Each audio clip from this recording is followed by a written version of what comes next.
నమస్తే, welcome to Sakshi business. This is Durga. Stock market పెట్టుబడులు రిస్క్తో కూడుకొని ఉంటాయని చెప్పొచ్చు. ఇక్కడ ఏ స్టాక్ ఎప్పుడు పెరుగుతుంది, ఏ స్టాక్ ఎప్పుడు పడిపోతుంది, అసలు ఎందుకు పెరుగుతున్నాయి, ఎందుకు పతనం అవుతున్నాయి, ఇలా అన్నీ ముందుగానే ఊహించలేం. ఉన్నట్టుండి ఒక్కసారిగా స్టాక్ ధర భారీగా పెరగొచ్చు. అదే సమయంలో ఒక్కసారిగా పడిపోయే ప్రమాదము పొంచి ఉంటుంది. ఇక్కడ స్టాక్ కదలికలో ఎన్నో అంశాలు ముడిపడి ఉంటాయి. ముఖ్యంగా కంపెనీ ఫలితాలు, ప్రణాళికలు, పెట్టుబడి వ్యూహాలు, ఒప్పందాలు, ఇతర ప్రకటన ఏదైనా స్టాక్ను ప్రభావితం చేస్తుందని గుర్తుంచుకోవాలి. అందుకే వీటిపై మంచి అవగాహన అలవర్చుకోవాలి.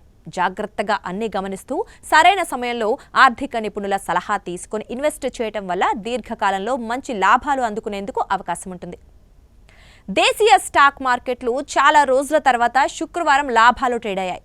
చివర్లో అమ్మకాల ఒత్తిడితో సూచీలు వెనక్కి తగ్గాయని చెప్పొచ్చు. అయినప్పటికీ మార్కెట్లు తీవ్ర ఒడిదుడుకుల్లో ఉన్న ఒక స్టాక్ అప్పర్ సర్క్యూట్ కొట్టింది. అదే spice lounge food works limited. ఇది వరుసగా రెండో సెషన్ లాభాలు ట్రేడ్ అయింది. దీనికి ముందు రోజు 34.56 వద్ద ముగిసిన ఈ షేరు శుక్రవారం సెషన్లో 5% అప్పర్ సర్క్యూట్తో 36.28 వద్ద స్థిరపడింది. ఈ కంపెనీ మార్కెట్ క్యాపిటలైజేషన్ ప్రస్తుతం 2041 కోట్లుగా ఉంది.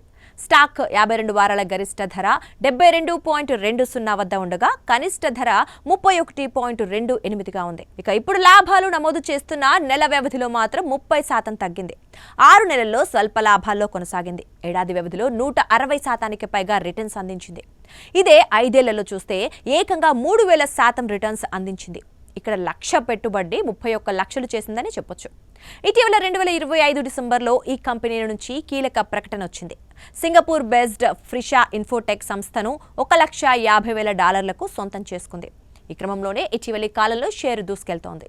సాక్షి టీవీ ప్రసారాలను నిలిపివేయడం చట్టరీత్యా నేరం. సాక్షి టీవీ ప్రసారాల కోసం మీ స్థానిక కేబుల్ ఆపరేటర్ని వెంటనే సంప్రదించండి. డిటిహెచ్లో, ఇంటర్నెట్లో కూడా సాక్షి టీవీ ప్రసారాలను వీక్షించవచ్చు.